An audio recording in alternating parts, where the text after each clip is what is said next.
Ce deuxième épisode de la saison 2 d'Il était une fois l'anatomie, c'est Ritalino et je vais vous parler aujourd'hui de l'audition et de l'équilibration. Comme pour la vision dans laquelle on a commencé par l'organe, et ben là aussi on va commencer par l'organe et on va parler de l'oreille, d'accord? Donc l'oreille est composée de 3 parties. On a l'oreille externe, moyenne et interne, d'accord? L'oreille externe est constituée de ce qu'on appelle le pavillon. Ok. Donc c'est ici en fait, c'est ce qu'on voit, ce qu'on appelle communément l'oreille. Ok, c'est le pavillon. Lui, il permet en fait de capter comme une parabole en fait les ondes acoustiques. D'accord. Ces ondes acoustiques vont se concentrer vers un trou qu'on appelle le méa acoustique externe. Ok. Ou méa auditif externe, ça veut dire la même chose. Un méa, c'est quoi? C'est une ouverture. Okay. Et ensuite, il va être emmené par le conduit auditif. D'accord? Jusqu'à l'oreille moyenne, où je vous décrirai ce qui se passe. Le pavillon, lui, est essentiellement constitué de peau. Donc, ici, vous voyez bien la peau. Hop, vous voyez, peau. Et de cartilage. Ok? Cartilage auriculaire, pour cartilage de l'oreille. D'accord? Ensuite, c'est la seule partie qui est poilue, c'est-à-dire c'est le seul endroit où on peut retrouver des poils, ce qui est pas très ragoûtant, je vous l'accorde. C'est pour ça qu'en fait, quand on a des otites, donc des inflammations de l'appareil auditif, eh ben, seuls les otites externes peuvent donner des otites externes furonculeuses, puisqu'en fait, c'est au niveau des poils qu'apparaissent les furoncles. Donc c'est que là où il y a des poils qu'on peut avoir des furoncles, donc uniquement au niveau de l'oreille externe. D'accord? Ensuite, on se produit au niveau de cet endroit du cérumen, de la cérumen, ok, qui est produite par les glandes sébacées. Ok. Donc c'est l'endroit, les glandes sébacées se retrouvent au niveau de la peau, donc c'est au niveau de l'endroit où on retrouve de la peau, donc l'oreille externe. Voilà. On l'explore avec un otoscope. En gros, l'otoscope, c'est quoi? C'est un petit appareil qui fait de la lumière qu'on met dans le trou, ici pile devant nous. Ok. Il y a une loupe, on voit l'intérieur et on voit le conduit auditif et une partie de l'oreille moyenne qui est la membrane tympanale. C'est-à-dire ici, vous voyez, hop, ici, je vois très clairement qu'avec mon otoscope, je peux voir le tympan. D'accord? Donc une partie de l'oreille moyenne. Cette oreille moyenne, comme je viens de vous le dire, est donc composée du tympan, qu'on voit ici. Regardez, je vais zoomer. Hop. Elle est composée du tympan et de la chaîne ossiculaire. D'accord? La chaîne ossiculaire, il y a 3 os. Donc on a le marteau ou le malleus, ça veut dire la même chose. Hop là, pardon. L'enclume ou l'incus, ou l'étrier ou le stapes. D'accord? Ces 3 os-là. Donc, malleus, marteau, incus, enclume, stapes, étrier. D'accord? Ce qui va se passer, c'est qu'en fait, le tympan va recevoir les ondes acoustiques, donc il va se mettre à vibrer. D'accord? Et en fait, la chaîne oculaire va permettre de transmettre et d'amplifier ces ondes sonores. Okay? Qu'est-ce qu'on retrouve également au niveau de cette oreille moyenne, ce qui est très important en pathologie, c'est ici. Hop, c'est la trompe d'Eustache, okay, qui permet de relier l'oreille moyenne au nasopharynx. D'accord? C'est-à-dire la partie supérieure du pharynx. Comment vous pouvez vous en rappeler? C'est tout simplement qu'il y a cette trompe d'Eustache qui arrive au niveau de l'appareil auditif. C'est tout simplement quand vous bouchez le nez, vous savez, pour réégaliser les pressions, vous bouchez le nez, hop, vous soufflez, et ben l'air qui s'accumule au niveau, enfin la pression qui s'accumule au niveau de votre nez, en fait, va passer dans la trompe d'Eustache, passer dans l'oreille moyenne, et du coup égaliser la pression. Okay? C'est pour ça que quand vous êtes en plongée, par exemple, que vous allez en altitude, vous pouvez égaliser égaliser la pression peut être important puisque ça vous permet de ne pas déchirer votre tympan. Okay? Et c'est pour ça que, notamment, des rhinopharyngites, donc des inflammations du rhinopharynx ou de nasopharynx, peuvent entraîner des otites moyennes. Okay, puisque l'infection passe par la thrombose tache, arrive à l'oreille moyenne et infecte l'oreille moyenne. Voilà. Donc si on suit notre trajet, donc on a le tympan, la chaîne ossiculaire, et la chaîne ossiculaire en fait va atterrir au niveau de l'oreille interne, où on va retrouver deux structures importantes, d'accord? On va avoir ici la cochlée, qui est en fait une forme de coquille d'escargot, qui va être l'organe de l'audition. Et ici, on va avoir le vestibule avec les 3 canaux circulaires qui seront, eux, les organes de l'équilibre. Ok? Ce qu'il faut savoir ensuite, c'est que l'oreille moyenne et interne sont toutes les deux creusées dans le rocher de l'os temporal, d'accord? Vous voyez, ici c'est l'os temporal, et on voit bien, bon, ça c'est une coupe pour qu'on puisse visualiser, mais normalement, c'est là le petit carré qui manque, il y a aussi l'os temporal, donc c'est vraiment creusé à l'intérieur. Ensuite, ces deux structures-là, donc la cochlée, le vestibule et les canaux semi-circulaires, il faut savoir qu'en fait, ils sont ce qu'on appelle le labyrinthe. Okay, le labyrinthe, il possède une structure assez particulière, c'est-à-dire qu'on va avoir directement creusé dans le rocher. Ok,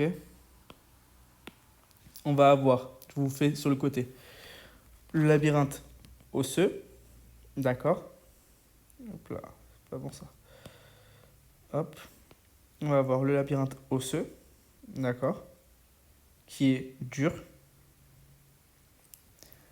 Et ensuite, on va avoir un labyrinthe à l'intérieur qui est membraneux, d'accord, qui est mou. Voilà, ici.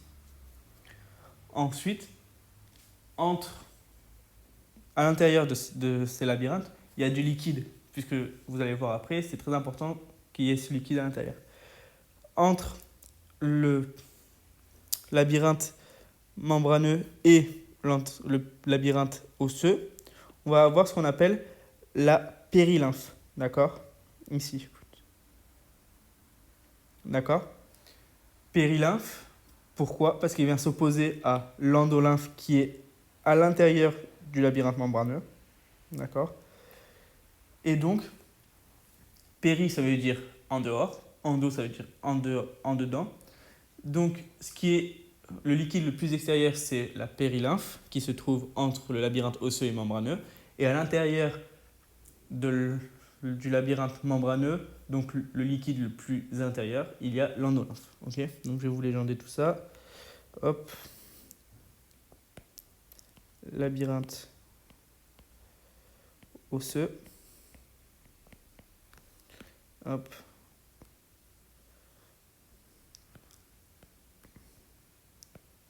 Labyrinthe membraneux.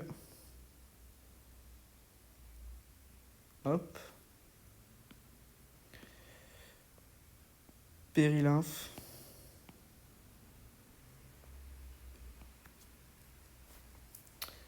Et endolymphe. Voilà. Ok. Donc ça, c'est pour la présentation, comment dire, globale. Voilà. Globale de l'oreille. Ok. Maintenant, on va passer à... Hop. On va mettre... Modifier le dessin, supprimer. Voilà. Hop. Supprimer aussi. Très bien. C'est parti. On reprend. Du coup, l'audition. On va passer à l'audition. Ok. Et ce qui va se passer, c'est que le son, hop, va arriver ici, par l'oreille externe, va faire vibrer le tympan, les vibrations vont être transmises par la chaîne ossiculaire ici, hop, et là, ça va faire vibrer tout simplement le liquide, donc l'endolymphe et la périlymphe, qu'il y a à l'intérieur du labyrinthe. Okay, donc ici à l'intérieur de la cochlée. Okay, et dans cette cochlée, va se trouver les organites de l'audition, notamment dans le corps de Corti. okay, dans l'organe pardon, de spirale de Corti. Et ces organites vont transformer l'information vibratile, donc l'information sonore, en message nerveux. D'accord? Hop, je vais vous montrer un peu plus en détail à quoi ça ressemble. Non. Voilà. Ici, en fait, on est dans une coupe de la cochlée. D'accord? Donc, je ne vous détaillerai absolument pas, puisque ce n'est absolument pas détaillé dans le cours. Mais il y a 2-3 éléments qui permettent de montrer ça. Donc, ici, en fait, cette zone-là, hop, ça là, je vais vous l'entourer. Ça, c'est ça, en fait, ce qu'on appelle l'organe de Corti, ok? Cet organe de Corti, vous voyez qu'on va avoir des cellules, ici, hop, qui sont des cellules ciliées. Et en fait, il faut imaginer que là, tout ici, hop, c'est rempli de liquide. Ok? Hop, là, il y a du liquide et du liquide. Et quand les vibrations vont atteindre la cochlée, donc le labyrinthe osseux, les vibrations vont être transmises au liquide. Et en fait, ce qui va se passer, c'est que le mouvement du liquide va faire bouger les cils qu'on voit ici. D'accord? Ces cils, selon leur amplitude de mouvement et tout, vont créer un message nerveux qui sera ensuite transmis aux organites qu'on voit ici. Et ensuite, par là, si j'arrive, hop, aller au nerf cochléaire. Ok? D'accord? Ça, c'est comment on transforme le message sonore en message nerveux. Malheureusement, je ne pourrais pas vous dessiner comme pour la vision, puisque l'application, elle n'est pas elle ne permet pas en fait de vous montrer la coupe comme vous l'avez eu en cours. Mais du coup, je vais quand même vous faire un récap. Ce qui va se passer, c'est que du coup, ici, quoique allez, je vais vous tenter quand même. Ça va pas être digne d'un Picasso, mais au moins ça sera patatoïde. Et F2P aime bien le patatoïde. Du coup, on va faire à la 2P. Voilà. Alors, ce qui va se passer. On a dessin, on va prendre du orange, ça sera beaucoup plus visible. Alors, disons qu'ici, on a un ganglion. Ok? C'est le ganglion, donc ganglion spirale de Corti. D'accord? Moi, pour savoir que c'était spirale, c'était pour l'audition, je me disais que la cochlée, ça avait une forme de truc d'escargot, c'était en forme de spirale, donc le ganglion qu'elle allait avec, c'était le ganglion spirale. Voilà. Qu'est-ce qu'on va avoir dans ce ganglion spirale? On va avoir le corps cellulaire, hop, ici, du protoneurone de la voix. Ok? Ce qui va se passer, c'est tout simplement, hop, c'est ce protoneurone qui va capter le premier message nerveux, hop, le message nerveux. D'accord? Il va aller, donc il sort des organites, et il va aller jusqu'au corps cellulaire du protoneurone. Hop, ici. Ce protoneurone va ensuite émettre un axone jusqu'au plancher du quatrième ventricule. D'accord? Au niveau du noyau cochléaire, puisque le nerf de l'audition, c'est le nerf cochléaire, vestibulo-cochléaire pour son nom complet, qui est le nerf 8. D'accord? Donc il va rejoindre les noyaux cochléaires du plancher du V4. Sur ce plancher que je vais dessiner très joliment ici, d'accord? Hop, donc il va atteindre le plancher. Le noyau cochléaire qu'on va dire ici. Et sur ce plancher, en fait, au niveau de ce noyau cochléaire, hop, on va avoir le deuxième neurone. Donc le deuxième neurone, le deutéroneurone de la voie de l'audition. Voilà, hop. Ce deuxième neurone, qu'est-ce qu'il va émettre? Eh ben, il va émettre un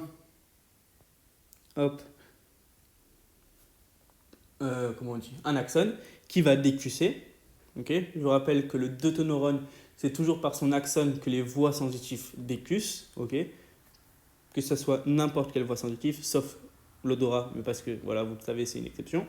Mais toutes les voies sensitives et sensorielles, bien évidemment, décussent après le corps cellulaire de leur deuxième neurone. Okay, et qu'est-ce qu'il va faire cet axone? Il va aller jusqu'au thalamus contralatéral.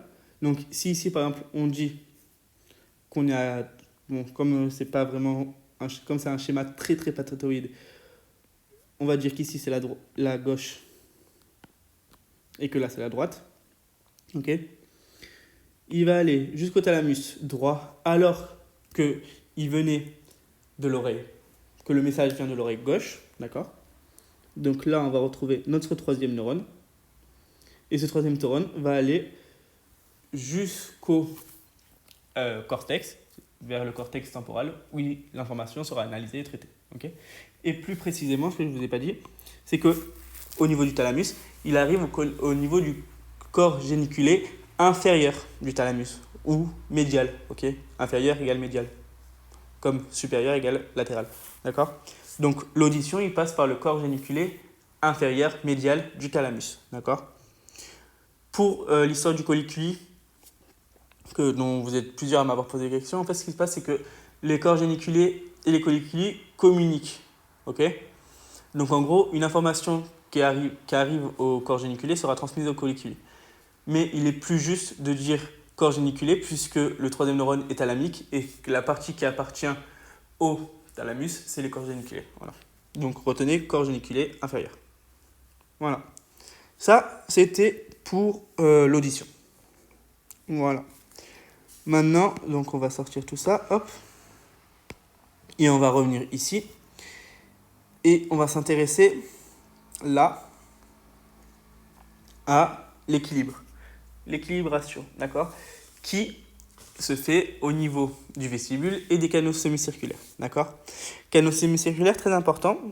Pourquoi? Parce qu'en fait, il y a ce qu'on appelle, ça fonctionne en fait comme des niveaux à bulles. Pour ceux qui connaissent que c'est un niveau à bulles, parce que c'est pas énormément connu, en gros, c'est des règles, ok. Et dans ces règles, il y a une petite capsule de liquide avec une bulle. Et c'est fait pour tracer un truc droit, pour savoir quand on fait les niveaux genre d'un plancher et tout, pour pas que ça soit tout de travers et que dès qu'on pose un truc, ça glisse. Genre en gros, vous mettez votre règle droite, ok, et si elle est vraiment droite, votre bulle doit se trouver entre deux barres. Okay. Si elle dépasse une de ces barres, c'est que c'est penché. Si elle est dedans, c'est que c'est droit. Et bien en fait, ça fonctionne un peu pareil, nos canaux semi-circulaires. À l'intérieur, on a des cellules qu'on appelle les cristaux, qui en fait sont des cellules avec un capuchon. Okay. Et en fait, en fonction des déplacements du liquide, okay, donc en fonction de comment la tête est penchée et tout, ce capuchon va bouger, transmettre les informations à un organite sensoriel qui va transformer l'information de l'équilibre en information nerveuse. Ok. Et c'est pour ça que genre parfois des vertiges et tout, on peut avoir des vertiges parce que c'est quand les capuchons ils sont un peu mal positionnés et tout, du coup voilà. Donc ce qui se passe, c'est que on va redessiner ici. Hop. Dessin. Ok. Donc à ce niveau-là, bon, il est très bien. Hop, voilà, là. Ici, on va avoir le ganglion spiral. Oh, pardon, mauvais vestibulaire. D'accord. Ganglion vestibulaire. Ici. Dans ce ganglion vestibulaire, on va avoir le corps cellulaire du protoneurone. D'accord. Qui va capter les informations des organites de l'équilibration provenant du vestibule et des canaux semi-circulaires, va émettre un axone jusqu'au deuténeurone qui se trouve au plancher du V4, comme d'hab. Ok, donc voilà.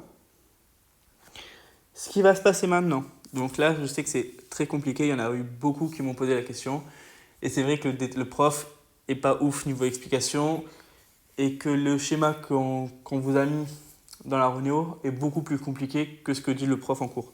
Du coup, ce que vous devez retenir, c'est juste ça, d'accord? C'est qu'en gros, là, vous avez... je suis bloqué. On va effacer ça. Non. Oupsie. Je fais la bêtise. Hop.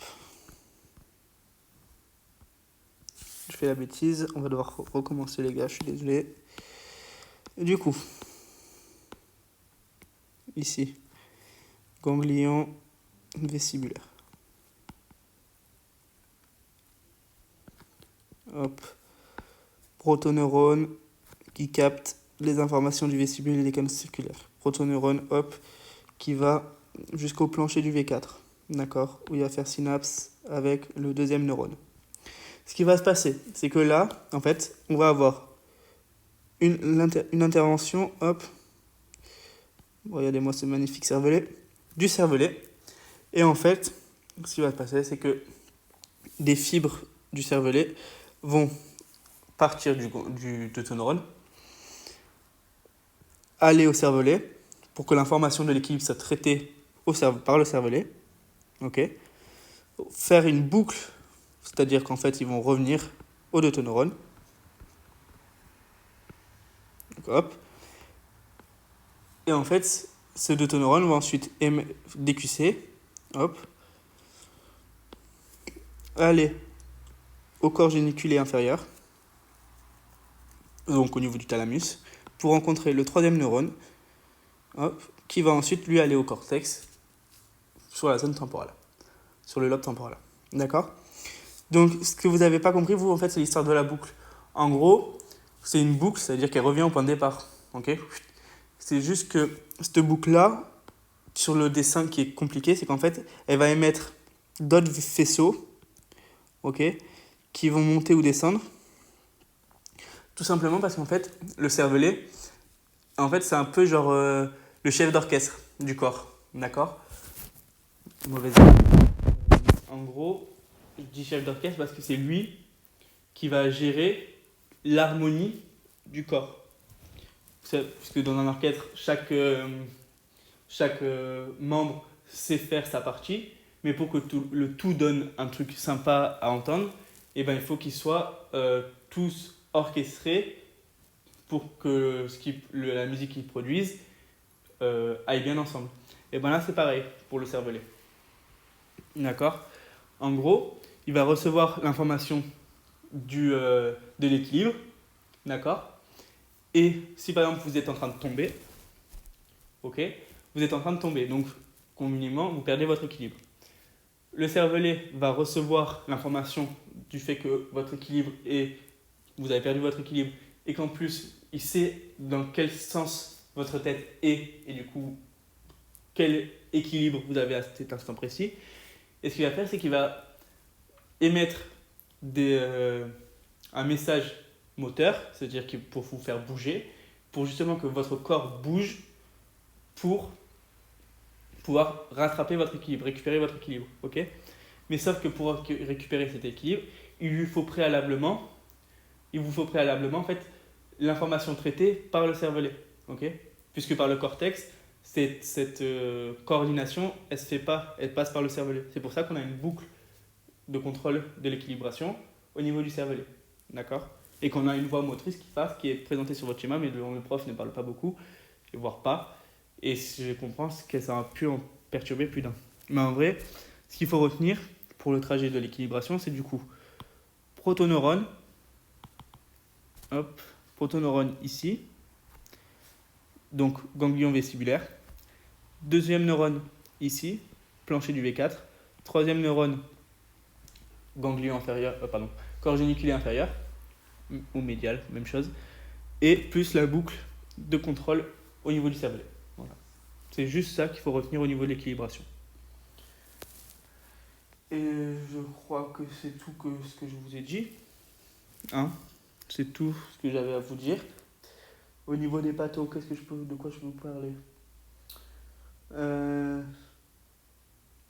Surdité de transmission et de perception, je pense que ça y en a plusieurs que pour qui c'est pas top top.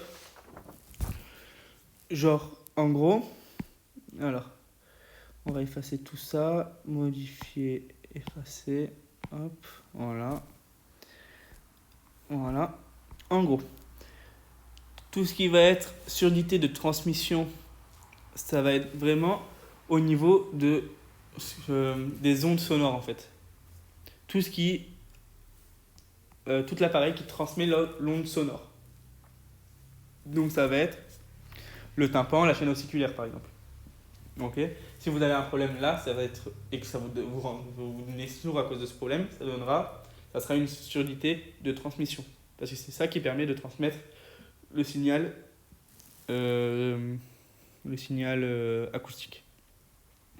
Par contre maintenant, si vous avez une surdité de perception, par exemple une tumeur cérébrale, c'est en fait un problème de traitement des données que vous avez reçues, d'accord?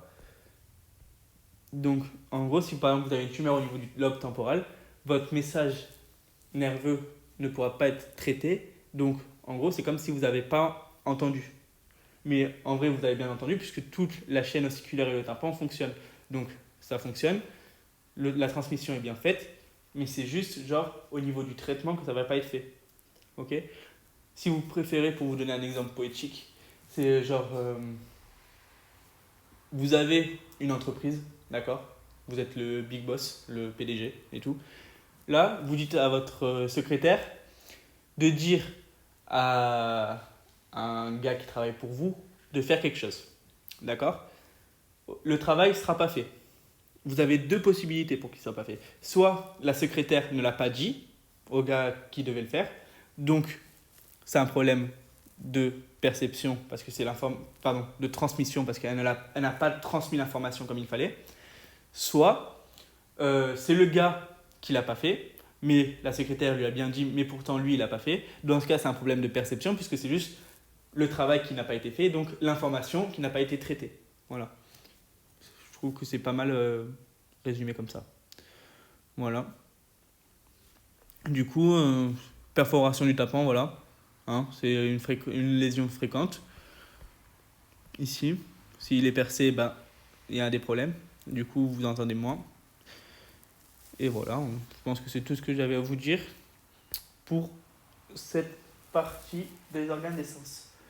Du coup, on va se retrouver pour la troisième vidéo qui sera sur le goût. Ciao les gars!